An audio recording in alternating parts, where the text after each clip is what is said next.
Hey there gamers, welcome back to the Board Game Co channel, and this is a preview of Dark Omen. Well, hey there gamers, it's Professor Meg here, and welcome back to the Board Game Co channel. Today we have a preview of Dark Omen.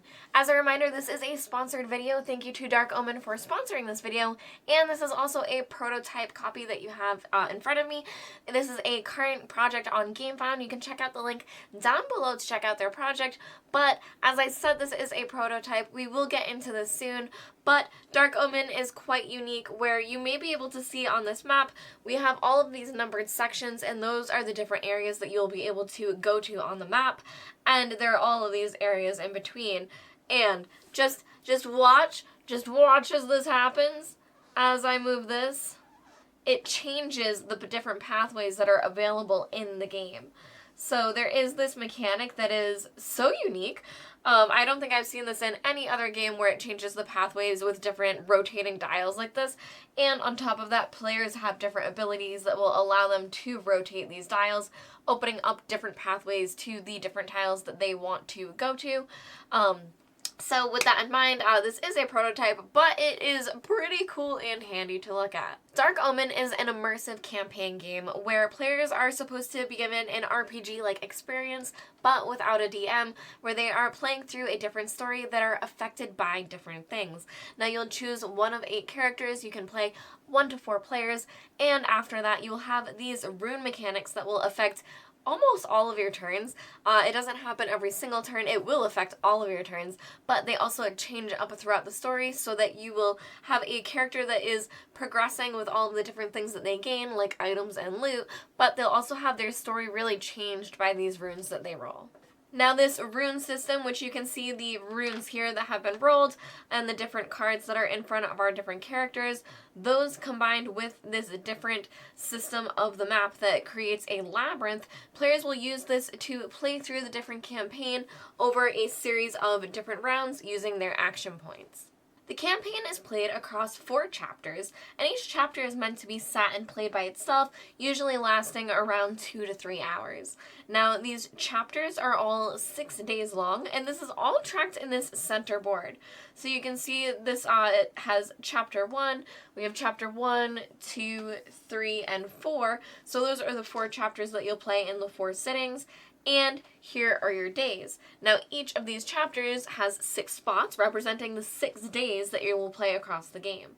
Now within this inner circle you have 12 for day and 12 for night, meaning 24 spots, and that will give you the different action points that you'll be spending for players throughout the game, where you'll get 6 action points per day to be able to spend until all other players catch up, and then an additional 6 action points for the second half of the day, and then 6 action points for night, and then 6 more action points for night, making up your 24 hours. Now different things will cost you action points, such as moving around the board. Some things are free, but these action points will basically move you along throughout the story as it should, as you are trying to explore along the map, uncover different items, and fight enemies. Now, to talk a bit about the pace of play, players will be going through the 4 different chapters, and to do so they will have a bit of fun text they will be able to read, both at the beginning during setup, and throughout the chapter, and toward the end, whether they win or lose. So there will be definitely a lot that will immerse you into the game. I'm going to leave this spoiler-free for when you do play, but just know that there is a lot for you to play with, for you to read out with all of your friends. And again, this is a cooperative game where players are going to be working together against the Dark Omens to hopefully survive until the end and make it through all 4 chapters. Now, as I said, each chapter will be tracked through this section here, representing the 6 days throughout that chapter, and you can see that certain days are marked with these red tokens. These represent the omens that will be happening throughout these days. For example, we can see an omen here, and we have a whole stack of omen cards where certain ones will be drawn depending on the corresponding level that you're playing for the specific chapter, and depending on if you make it through the mission or lose, you will then read the following outcome. So for these different omens, you will do your best to overcome them, but if you don't, specific outcomes will perhaps make things harder for you to make it able to progress throughout the game, but a new omen will then also be drawn that you'll encounter new omens throughout the same chapter. Now the mission for this one is to kill 6 enemies in one day. That does scale depending on the number of players that you have, but you have an entire day to kill 6 enemies. Now this means 4 rounds with 6 action points each, meaning 24 action points, an entire day to be able to kill these enemies before the next omen would trigger. Now there is a success and failure, and you are either trying to increase the light or the darkness, which will give you either good things or bad things depending. So you really want to work towards these omens to be able to overcome them and not have them have negative consequences to you and the party. Now on top of that, let's go over the player boards. Players do have these player boards, and it's very interesting that you can't see too well here, but there is this ridge which you have to be able to hold your different cards to be able to see for the game. Here you can see them, they're faced up a bit, so this is kind of handy that you have this both for the player boards and for the enemy cards, which is a bit more handy for the enemy ones because it makes it very easy for everyone to be able to see everything on the enemy card. But just know that they're all laying flat for the preview, but normally you would have them within those ridges to be able to be facing up toward everybody. So looking at your player mat, you have your health.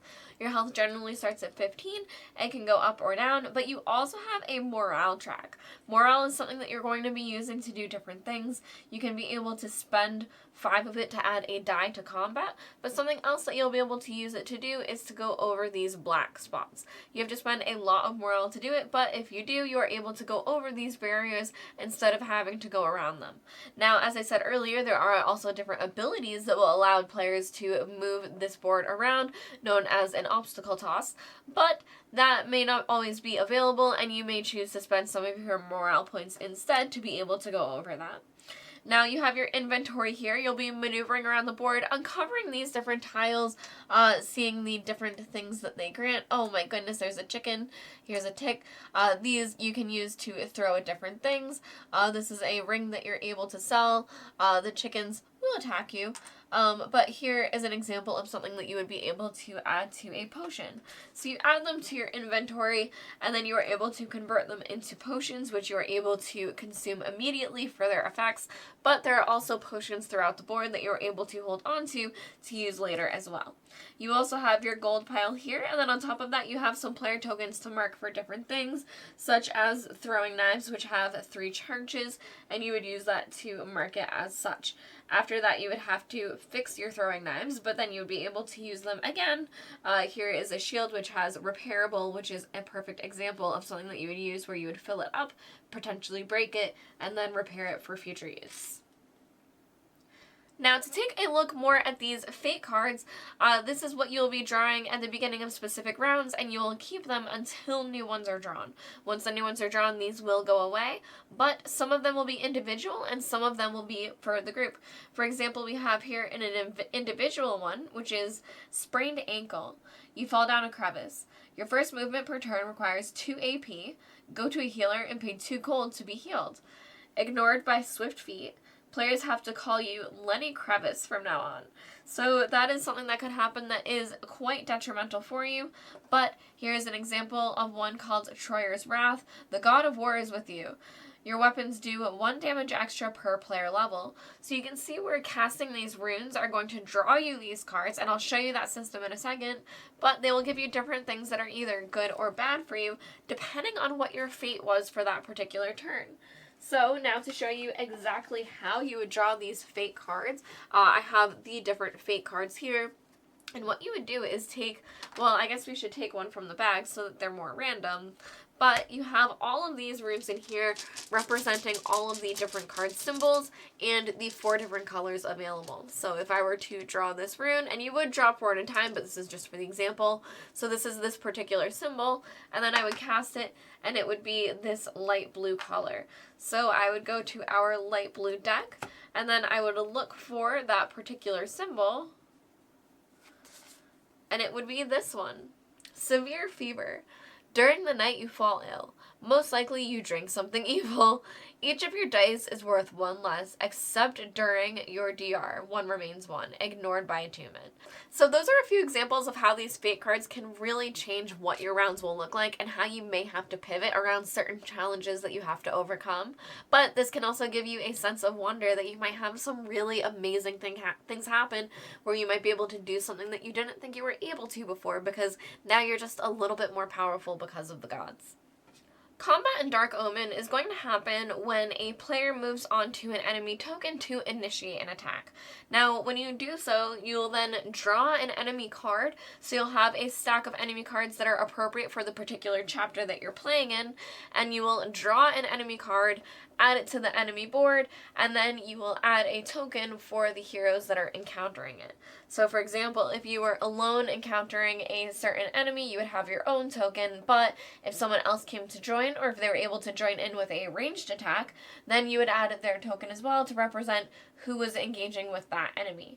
Now you also have these little trackers here where you're able to set their different health. For example, this guy's health is 4, so you would be able to set it to the 4 there. He has 0 shield and he attacks for 1. So when you engage in combat with an enemy, you will roll particular dice. For the beginning tutorial, you only roll 1, but generally you would roll 2 dice. So if you're attacking an enemy, you would roll 2, and they would be able to roll 2 as well, and then you would match them up highest to lowest. So for example here, you can see that the 6 beats the 4, and the 4 beats the 3, meaning that the attack would go through. You would then use the different die for damage. Generally it is a d4 for the different heroes, and you would roll that to do the damage minus the enemy's shield and apply that to their different enemy boards. Something that I thought was particularly fun about Dark Omen is that there are 4 chapters and there are 8 playable characters, and your characters can die. And if your character dies, you do choose a new one, but if there are no characters to choose, then you do lose the game. So you only have a limited number of deaths that are able to happen to your party before you also lose the game from that as well. But something that's also very fun is that when your character dies, they become a zombie on the board. So the miniature stays and they drop all of their things and they become a zombie that you are able to attack to be able to get their stuff. I love that your characters not only die, but they stay on the board and become something that can attack you later. Finally, there are also locations that are added to the board. There are these different location tokens here, and they are added to specific locations along the board when things are triggered, and they will do certain things depending on what the location is. For example, this is a river with fast travel where you're able to fast travel around the board, but there are some that will heal up your morale points and ones that will give you additional actions depending on what the location is. Players will be using action points to make the most out of their time worth it, where they're trying to explore this massive board with this ever-changing labyrinth, as I said, where the different pathways will continue to change and become available for players, and they will be encountering these different enemies. And at the end of every chapter, they will also have a final boss battle that is very unique, where they will have to be prepared and have everything ready to be able to survive that boss battle at the end of the chapter.